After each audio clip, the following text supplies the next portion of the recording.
Hello students, welcome back to my channel commerce study hub. ये मेरा 5th lecture है जो अभी आप देख रहे हैं। हम लोग अभी पढ़ रहे हैं मार्केटिंग मैनेजमेंट। मार्केटिंग मैनेजमेंट का ये यूनिट 3 है जिसका हम लोग 5th लेक्चर अभी कर रहे हैं। यूनिट 1 ऑलरेडी मैं कंप्लीट करा चुकी हूँ अपने चैनल पे। अगर आप पढ़ना चाहते हैं, उस वीडियो को, उस टॉपिक को देखना चाहते हैं तो प्लीज़ मेरे चैनल में चेकआउट करिएगा। प्लेलिस्ट भी मैंने बनाया हुआ है और यूनिट 3 भी मैं ऑलरेडी कंप्लीट करा चुकी हूँ। मैं आपको ये चीज़ बता दूँ कि मैं अपने चैनल में आपको हिंदी लैंग्वेज में भी पढ़ाती हूँ और इंग्लिश लैंग्वेज में भी पढ़ाती हूँ। जो बच्चे हिंदी मीडियम के हैं या हिंदी लैंग्वेज में आंसर लिखना पसंद करते हैं, पढ़ना पसंद करते हैं, उनके लिए भी ये वीडियो हेल्पफुल रहने वाली है। ठीक है, यूनिट 3 के टॉपिक्स यहाँ पे लिखे हुए हैं जो हमको यूनिट 3 में कवर करना है। पहला लिखा हुआ है प्रोडक्ट कंसेप्ट, ये ऑलरेडी लेक्चर 1 में मैं पढ़ा चुकी हूँ। सेकंड है कंज्यूमर एंड इंडस्ट्रियल गुड्स, ये मैं आपको लेक्चर 2 में कंप्लीट करा चुकी हूँ। प्रोडक्ट प्लानिंग और स्टेप्स इन्वॉल्व्ड इन प्रोडक्ट प्लानिंग, ये मैं आपको लेक्चर नंबर 3 में पढ़ा चुकी हूँ। एंड प्रोडक्ट डेवलपमेंट मैं आपको लेक्चर नंबर 4 में पढ़ा चुकी हूँ। आज के इस लेक्चर में हम लोग पढ़ने वाले हैं प्रोडक्ट लाइफ साइकिल। ठीक है, इसके अलावा हमको पढ़नी है packaging and labelling, branding and pricing, importance of pricing and last factor affecting pricing of product and services. ठीक है, तो चलिए स्टार्ट करते हैं हम लोग प्रोडक्ट लाइफ साइकिल पढ़ना। स्क्रीन को मैं थोड़ा सा रब कर देती हूँ।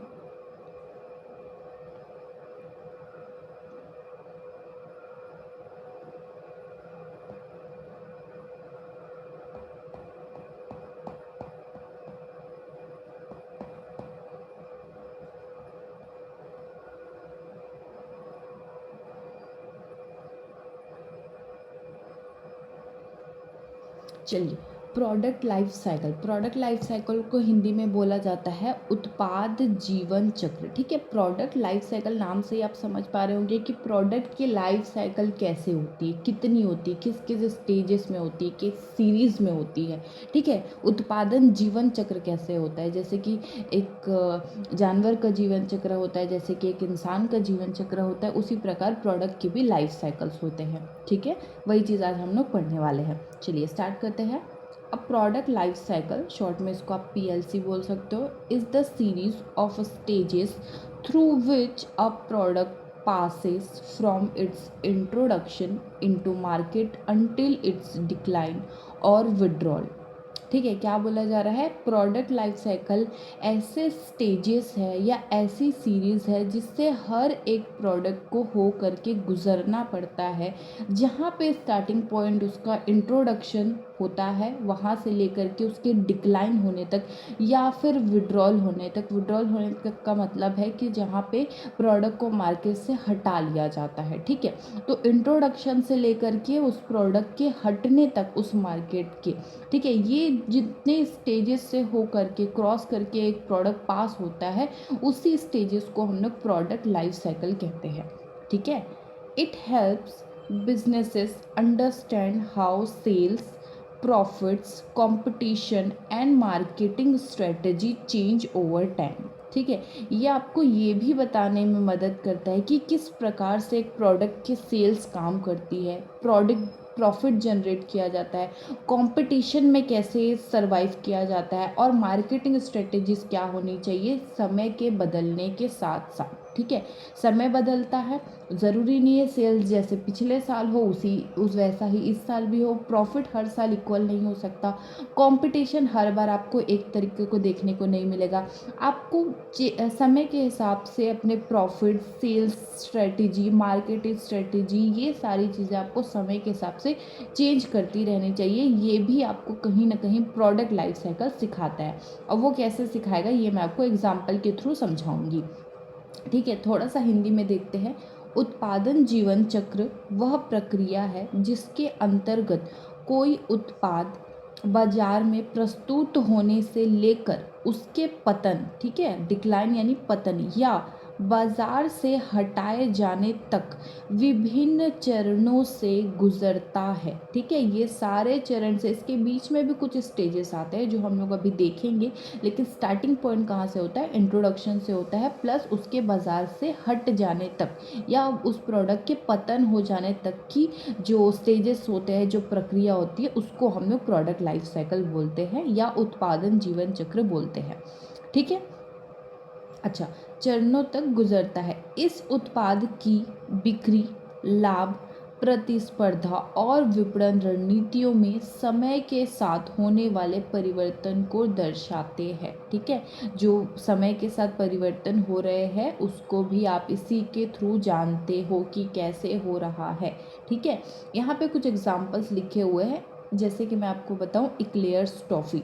ठीक है, इक्लेयर्स टॉफ़ी के बारे में मैं आपको एक चीज़ बताऊं कि इक्लेयर्स टॉफ़ी जब मार्केट में आया था, ठीक है, तो वो बिल्कुल थोड़ा सा डेयरी मिल्क की तरह टेस्ट करता था। जो लोग डेयरी मिल्क अफोर्ड नहीं कर पाते थे या उसको नहीं खरीद पाते थे, वो लोग क्या करते थे, 1 रुपये 2 रुपये की आती थी इक्लेयर्स टॉफ़ी, उसको खरीद लेते थे और उसको इंजॉय करते थे, उससे सेटिस्फाई रहते थे। ठीक है, तो इक्लेयर्स टॉफ़ी मार्केट में आई भी, एक अच्छा खासा मार्केट कैप्चर भी किया, सेल्स भी अच्छी बनाई, प्रॉफिट भी अच्छी बनाई, अपने कंपटीशन के साथ अच्छे तरीके से फाइट भी किया। और उसके बाद क्या हमको अभी मार्केट में वो टॉफ़ी दिखाई देती है क्या? उतनी ज़्यादा नहीं। ठीक है, हम ये बोल सकते हैं कि अब हमको मार्केट में इक्लेयर्स टॉफ़ी उतनी ज़्यादा नहीं दिखाई देती जितने की वो हमको पहले दिखाई देती थी। ठीक है, आई होप आप लोग समझ पा रहे होंगे कि प्रोडक्ट लाइफ साइकिल किस प्रकार से चलता है। कोई भी प्रोडक्ट मार्केट में आता है, इंट्रोडक्शन होता है, मार्केट में सर्वाइव करने की कोशिश करता है, प्रॉफिट कमाता है, सेल्स जनरेट करता है, कंपटीशन से फाइट करता है, अच्छी स्ट्रेटजी बनाता है मार्केट में रहने की, और एक समय बाद क्या होता है ना, लोगों को दूसरी चीज़ें पसंद आने लग जाती है और उस प्रोडक्ट का कहीं ना कहीं हम बोल सकते हैं कि पतन हो जाता है या उस प्रोडक्ट को मार्केट से हटा दिया जाता है, क्योंकि अब वो उतना प्रॉफिटेबल नहीं होता है। ठीक है, इसके अलावा मैं आपको एक और एग्जांपल बताती हूँ नोकिया फ़ोन का। नोकिया फ़ोन आप लोग सब जानते होंगे नोकिया कंपनी के बारे में।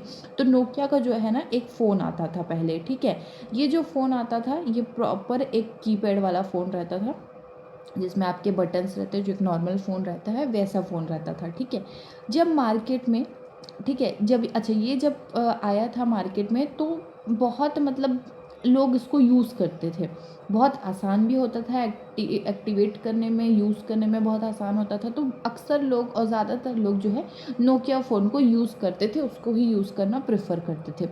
ठीक है, तो ये क्या किया, मार्केट में इंट्रोडक्शन भी किया, अच्छे तरीके से मार्केट में सर्वाइव भी किया और अपने सारे कॉम्पिटिटर से बहुत आगे भी चला है। और एक समय बाद क्या हो गया, इसका भी पतन हो गया। पतन कैसे हो गया, क्योंकि मार्केट में और भी नए प्रोडक्ट्स आने लगे, जैसे कि आप टच स्क्रीन की बात करते हो। ठीक है, टच स्क्रीन फ़ोन आने लगे मार्केट में, तो कहीं ना कहीं नोकिया का जो है डिमांड, नोकिया का जो सेल्स है वो कम होने लगा। नोकिया फ़ोन उतना ज़्यादा प्रॉफिटेबल नहीं हुआ।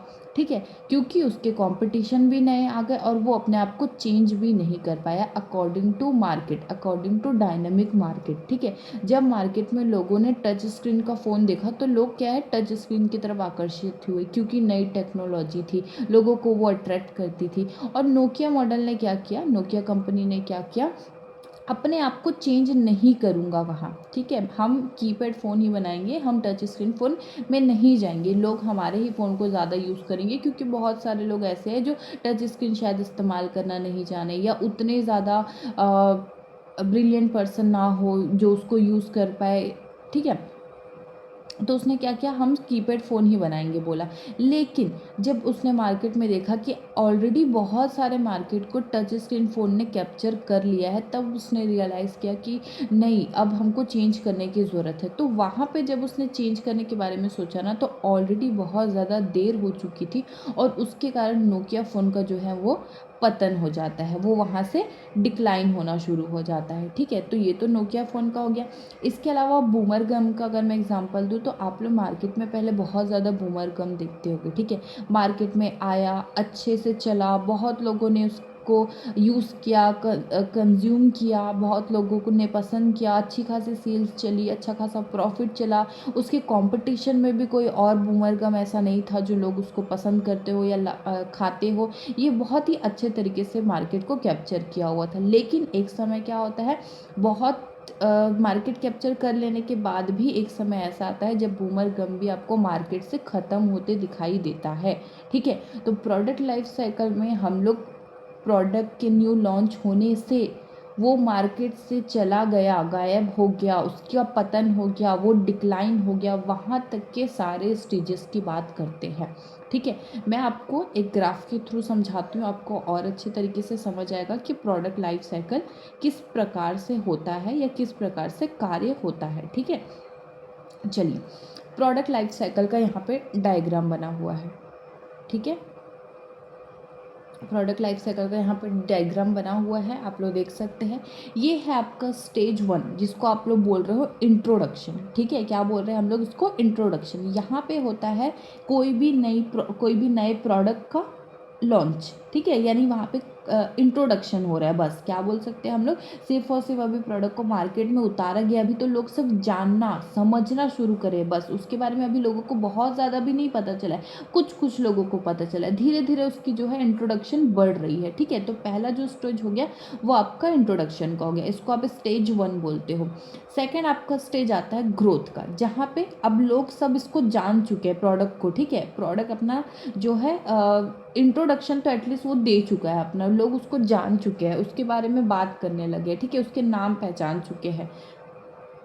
उसके बाद क्या होता है, ग्रोथ होता है। जब लोग उसको जानने लग जाते हैं ना, तो वो उसका इस्तेमाल करना शुरू करते हैं कि भाई कुछ लोग देखने के लिए भी इस्तेमाल करते हैं कि कैसा होगा, कुछ लोग ब्रांड के ऊपर भी बिलीव करके इस्तेमाल करते हैं, कुछ लोग इसको जिस तरीके से प्रमोट किया गया होगा, जिस तरीके से इसकी एडवर्टाइज की गई होगी, उससे इन्फ्लुएंस होकर के भी यूज़ करना शुरू करते हैं, कंज्यूम करना शुरू करते हैं। तो वो इसका क्या होता है, ग्रोथ पार्ट होता है, ग्रोथ स्टेज होता है। ठीक है, अच्छा, उसके बाद थर्ड स्टेज होता है हमारा मैच्योरिटी का।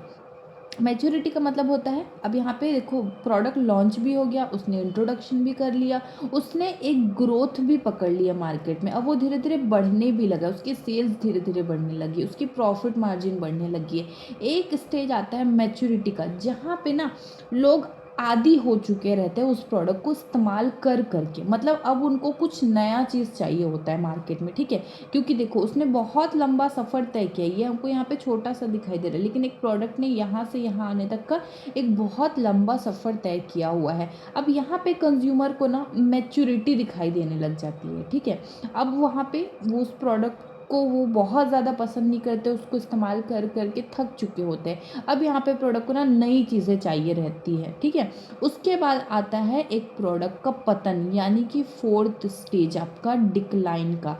यहाँ पे क्या होता है, एक मैच्योरिटी स्टेज पे पहुँच जाने के बाद प्रोडक्ट धीरे धीरे ना डिक्लाइन होने लगता है, वो वापस ऊपर नहीं जाएगा, वो क्या होगा, धीरे धीरे डिक्लाइन होने लग जाएगा, क्योंकि कस्टमर ने उसको अच्छे तरीके से इस्तेमाल भी कर लिया, बहुत सालों तक उसका इस्तेमाल किया।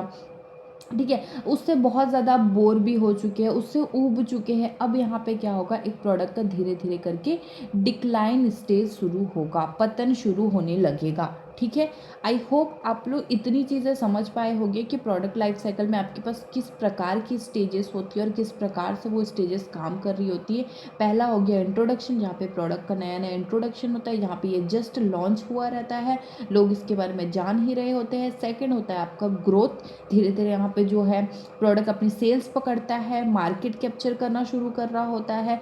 थर्ड आपका पॉइंट होता है मैच्योरिटी, यहाँ पे हम ये बोल सकते हैं कि बहुत हद तक लोग इसको कंज्यूम कर चुके हैं, अच्छा खासा मार्केट में इसने अपना नाम बना लिया है, अच्छा खासा मार्केट को कैप्चर कर लिया हुआ है। लेकिन इसके बाद अब और कुछ नहीं हो सकता, इसके बाद होगा फोर्थ स्टेज आपका डिक्लाइन। अब इसके बाद सिर्फ और सिर्फ प्रोडक्ट का पतन होना शुरू होगा।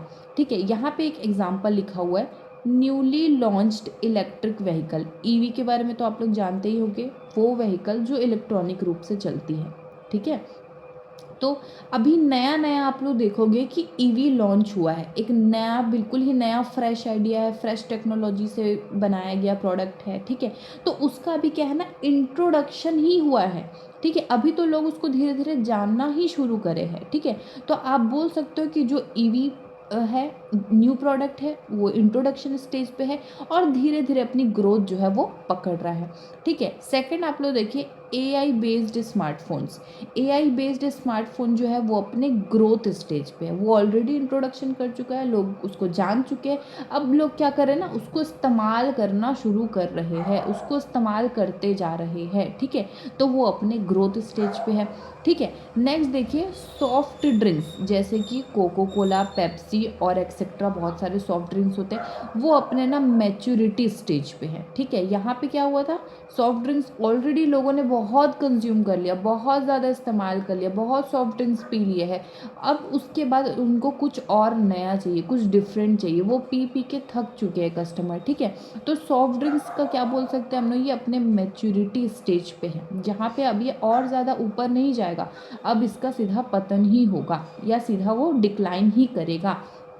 ठीक है, अच्छा नेक्स्ट आप देखिएगा डीवीडी प्लेयर्स। ठीक है, डीवीडी प्लेयर्स अपने डिक्लाइन स्टेज पे है, यानी कि अपने पतन चरण पे है। डीवीडी प्लेयर्स आज के टाइम में आप लोग जानते हैं कोई ही यूज़ नहीं करता, सब अपने फ़ोन में, यूट्यूब में, इसके अलावा अपने लैपटॉप्स में, कंप्यूटर्स में विदाउट डीवीडी, ठीक है, मूवीज़ देख सकते हैं डाउनलोड करके, इंटरनेट के ज़रिए बहुत सारी चीज़ें कर सकते हैं। उनको डीवीडी प्लेयर की अब कोई भी ज़रूरत ऐसी नहीं लगती है। पहले टाइम में आप लोगों ने देखा होगा डीवीडी प्लेयर बहुत अच्छे तरीके से चला, इंट्रोडक्शन भी अच्छा था, ग्रोथ भी हुई थी, मैच्योरिटी स्टेज पर भी पहुंचा, लेकिन अब उसको कोई भी बहुत ज़्यादा इस्तेमाल नहीं करता है, वो अपने डिक्लाइन स्टेज पे आ चुका है, उसका जो है वो पतन चरण पे चल रहा है। ठीक है, आई होप आपको इस एग्जाम्पल के थ्रू बहुत हद तक क्लियर हुआ होगा कि प्रोडक्ट लाइफ साइकिल क्या होता है। ठीक है, चलिए हम लोग चलते हैं, मैं और आपको डिटेल में समझाने की कोशिश करती हूँ कि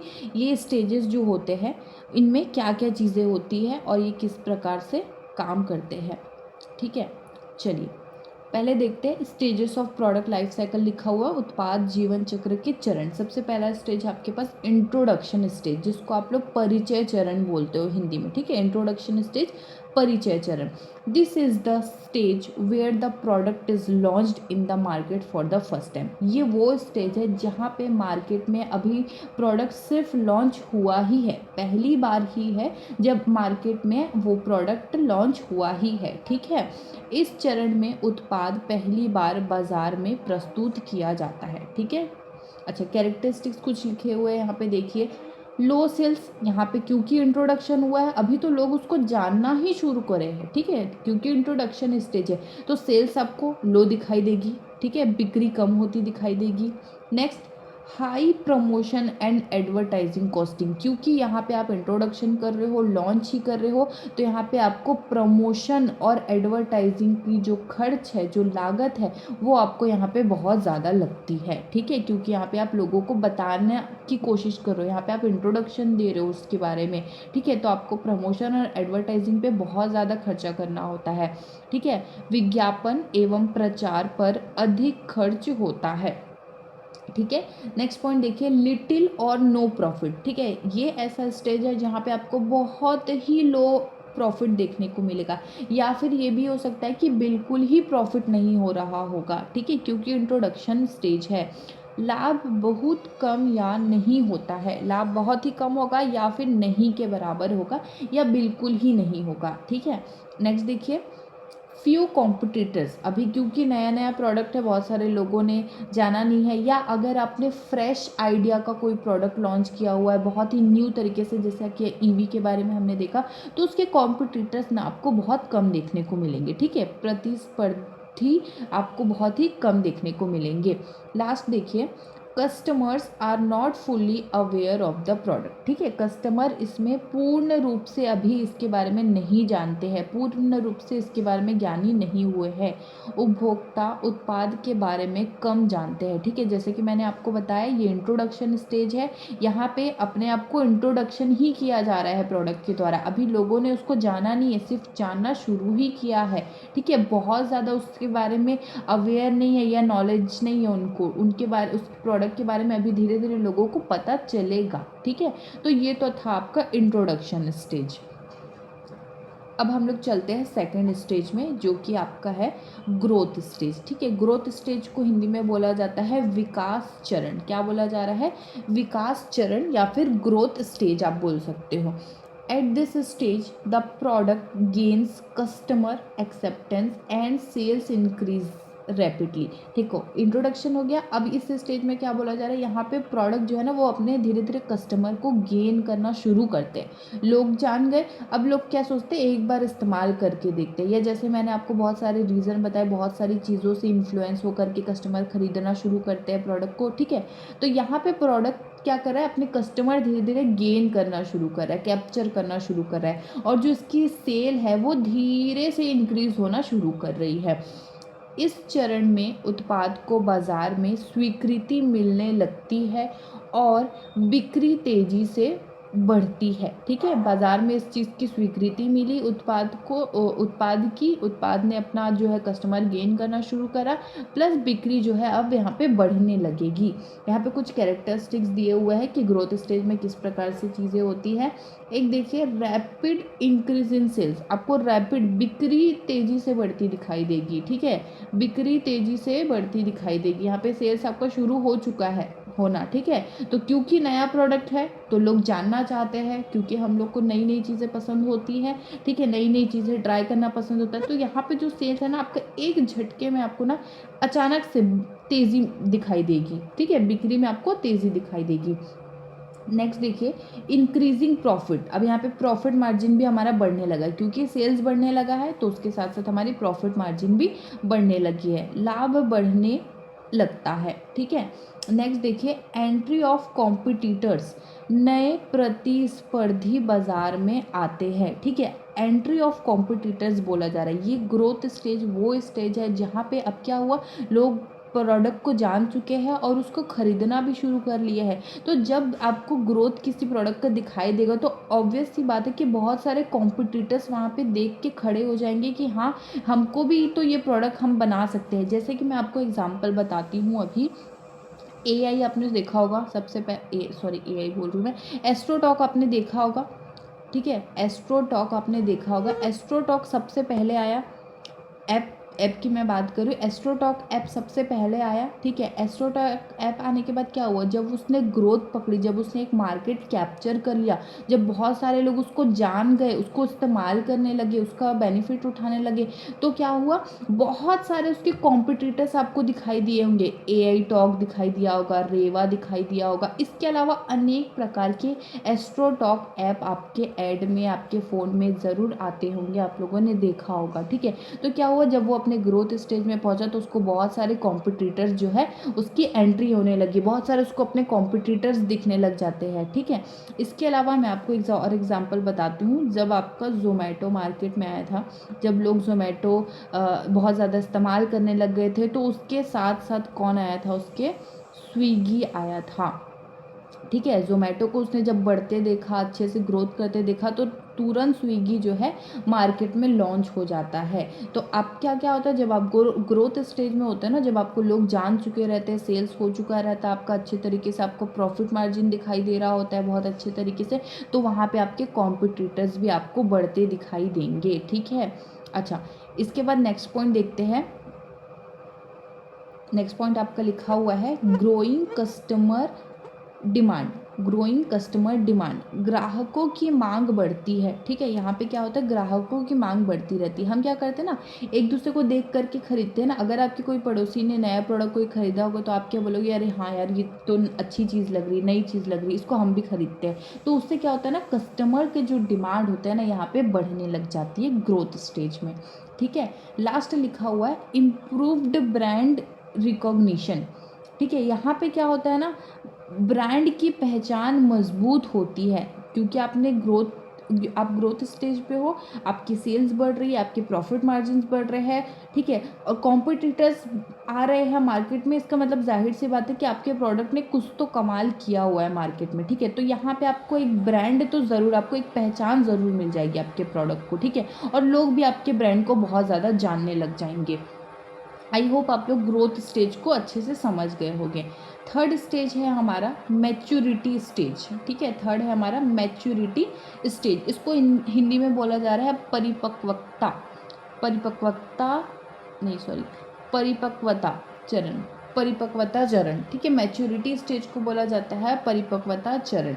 this is the longest stage of the product life cycle, इस चीज़ को याद रखिएगा, ठीक है, कि जो मैच्योरिटी स्टेज है वो आपका लॉन्गेस्ट स्टेज है बोला जा रहा है प्रोडक्ट लाइफ साइकिल का, इस चीज़ को याद रखिएगा, ठीक है।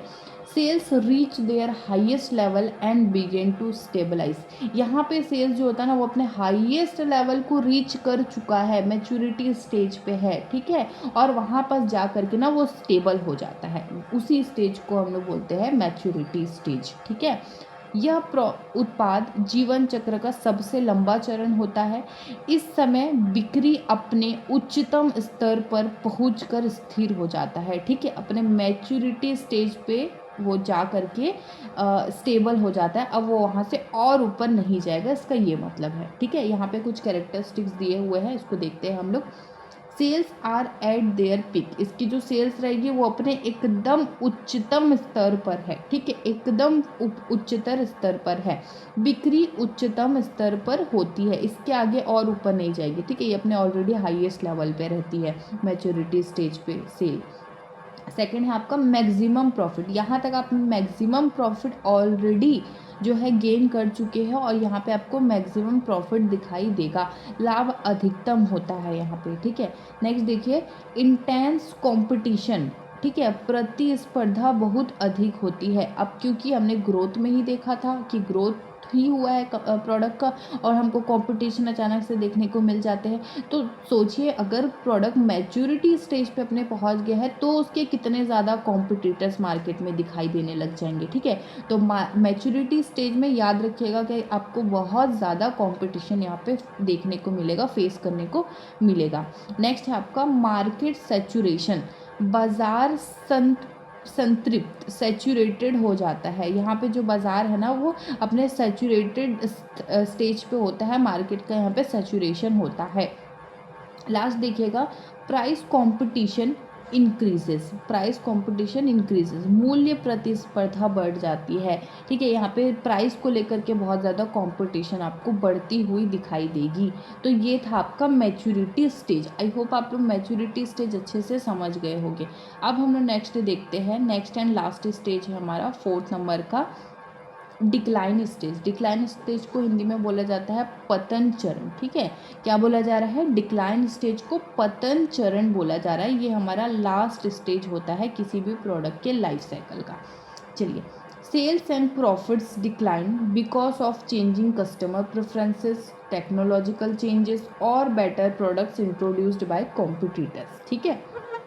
जैसे कि मैंने आपको स्टार्टिंग में ही बताया था कि ये वो स्टेज है जहाँ पे आपको सेल सब घटती हुई ही दिखाई देगी, प्रॉफिट आपको घटती हुई ही दिखाई देगी। और ऐसा क्यों हो रहा होता है, क्योंकि यहाँ पे ना अब कस्टमर ऊब चुका रहता है उस प्रोडक्ट को इस्तेमाल कर करके। अब जो कस्टमर है ना उसको नई चीज़ें चाहिए रहती है, उसके प्रेफरेंसेस चेंज होते हैं, उसको नई टेक्नोलॉजीज की प्रोडक्ट्स चाहिए होते हैं, उसको और ज़्यादा बेहतर प्रोडक्ट चाहिए होता है, ठीक है। तो वो जो है ना प्रोडक्ट का डिक्लाइन स्टेज होता है जब कस्टमर इस प्रकार से फील करने लग जाता है उस प्रोडक्ट को लेकर के।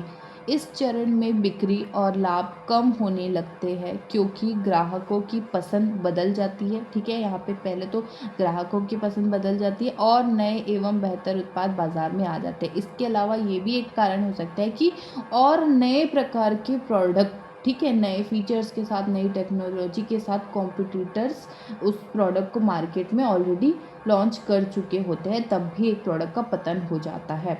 यहाँ पे कुछ कैरेक्टरिस्टिक्स दिए हुए हैं, इसको देखते हैं हम लोग। फॉलिंग सेल्स, सेल्स आपको यहाँ पे गिरता हुआ नजर आएगा, बिक्री घटती है, घटता हुआ आपको नजर आएगा।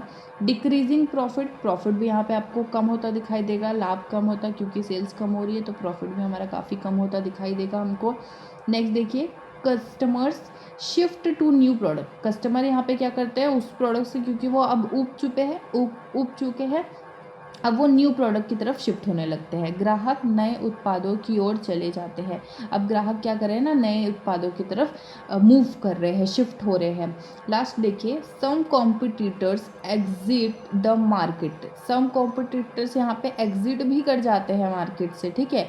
कई प्रतिस्पर्धी बाजार छोड़ देते हैं। यहाँ पे जो कॉम्पिटिटर्स है ना, वो कभी कभी ऐसा भी होता है कि जो आपके कॉम्पिटिटर्स हैं वो मार्केट को छोड़ करके एग्जिट भी कर जाते हैं इस स्टेज पे, ठीक है। तो आई होप आपको फोर्थ स्टेज जो है प्रोडक्ट लाइफ साइकिल के वो बहुत अच्छे तरीके से समझ आया होगा। अगर कोई डाउट होगा तो please let me know in the comment section. और आज के इस वीडियो को यहीं पे ख़त्म करते हैं। नेक्स्ट लेक्चर में हम लोग नेक्स्ट टॉपिक पढ़ेंगे। Thank you so much.